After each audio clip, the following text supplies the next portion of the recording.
Marcus பிளேயர்ஸ்க்கான செட்டை 1 தொடர்ந்து set 2 நடந்து முடிஞ்சிருக்கு. செட்டு 2க்கான வீடியோ கொண்டு வரதுக்கு முன்னாடி சிஎஸ்கே இந்த செட்டு 2ல என்னென்ன தரமான சம்பவங்கள் பண்ணியிருக்காங்கன்னு தான் பார்க்க போறோம். ஆப்வியஸ்லி செட்டு 1 டிராவிஸ் செட்டுக்காக போனாங்க. பட் இருந்தாலும் SRH 6.8 crores எடுத்துட்டாங்க. New Zealand allrounders Daryl Mitchell and Rachin Ravindra 2 பேருமே சிஎஸ்கே தூக்கியிருக்காங்க. Obviously Stephen Fleming New Zealand. So தெரியும் ரச்சின் ரவீந்திராவோட எபிலிட்டிஸ்லாம் தெரியும். இன்னும் T20 மேட்சஸ்லாம் ஆடுறது இல்லை. பட் இருந்தாலும் யங்ஸ்டர் நம்பி எடுத்திருக்காங்க. அதுவும் 1.8 crores நம்பியிருக்கவே மாட்டாங்க சிஎஸ்கே ஃபேன்ஸ்லாம் இவ்வளவு கம்மியா போவாங்கன்னு. ஸோ ஃபைட் இன்னும் எதிர்பார்த்தாங்க. பிளேயர்ஸ் இன்னும் போயிருக்கலாம், இன்னும் மேபி மற்ற டீம்ஸ்லாம் வந்துக்கலாம். மேபி இன்னும் T20 மேட்சஸ் சரியா ஆடுறது இல்லை அப்படிங்கிற ஒரே ஒரு கன்சர்னுக்காக அவ்வளோ போகல அவரு. பட் ஆனால் டேரில் மிச்சல் 14 crores வரைக்கும் போயிருந்தாங்க. நான் சிஎஸ்கே ப்ரிவியூ ஷோல சொல்லியிருந்தேன் டேரில் மிச்சலுக்கு இன்னும் அவுட்டா இறங்குவாங்க சிஎஸ்கே அப்படின்னு சொல்லியிருந்தேன். So obviously Delhi and Punjab 10 crores வரைக்கும் போனாங்க. சிஎஸ்கே 11 crores தான் ஜாயின் பண்ணாங்க. ஆப்வியஸ்லி பஞ்சாப் கடைசி வரைக்கும் வந்தாங்க. பட் சிஎஸ்கே 14 crores தூக்கி இருக்காங்க டேரில் மிச்சல. அண்ட் இதெல்லாம் விட ஒரு சிஎஸ்கே ஃபேனா ஒரு ரொம்ப பெரிய பிட்னே சொல்லலாம். ஷார்துல் தாக்கூர் 4 கோடிக்கு எடுத்திருக்காங்க. லாஸ்ட் இயர் 10.7 crores போனாரு. So obviously world cup performance சரியா இல்ல. இருந்தாலும் டெல்லி எல்எஸ்ஜி ஆரம்பிச்சாங்க.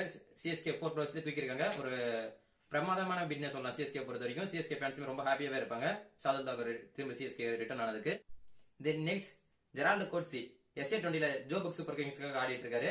ஸோ லாஸ்ட் இயரே கைல் ஜேமிசன் ரீப்ளேஸ்மெண்டா இவர் வருவார்னு நினைச்சோம். பட் இருந்தாலும் லாஸ்ட் இயர் வரல. இந்த இயர் எடுப்பாங்கன்னு நினைச்சோம் சிஎஸ்கே. பட் இருந்தாலும் போனாங்க. பட் இருந்தாலும் மும்பை இந்தியன்ஸ் 5 crores எடுத்திருக்காங்க.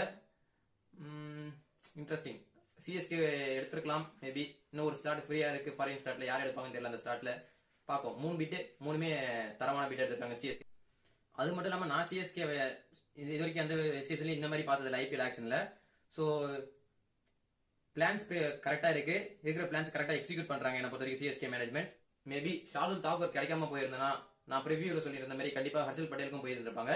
பட் இருந்தாலும் ஷார்துல் தாக்கூர் இயர்ல பிக் ஆயிட்டாரு. நல்லாவே பிட் பண்ணி சிஎஸ்கே 3 பிளேயர்ஸ் பிக் பண்ணிருக்காங்க. இதோட சிஎஸ்கேயோட 11 அமைஞ்சிச்சுன்னே சொல்லலாம். நம்பர் 4 டேரில் மிச்சல் கண்டிப்பா அவர் தான் வருவாரு. இதுல எந்த சந்தேகமான சிஎஸ்கே ஃபேன்ஸ்க்கு. மீதி இருக்கிற 11 கோடியை வச்சு ஒரே ஒரு ஃபாரின் ஸ்டார்ட் ஃபில் பண்ணும். 2 இந்தியன் டொமஸ்டிக் பிளேயர்ஸ் ஏதாவது வாங்குவாங்க நம்பிக்கை இருக்கு. பார்ப்போம் இன்னும் எந்தெந்த பிளேயர்ஸ் வாங்க போறாங்கன்னு. பட் இருந்தாலும் ரொம்ப தரமாவே பிட் பண்ணிருக்காங்க CSK management and coaching staffs இந்த வருஷம். ஸோ செட் 2வோட ஃபுல் பிளேயர்ஸ் லிஸ்ட்டை பின்னாடி கொண்டு வந்துட்டு இருக்கேன். ஸோ நம்ம சேனல் பிடிச்சிருந்தா மறக்காம சப்ஸ்கிரைப் பண்ணிக்கோங்க.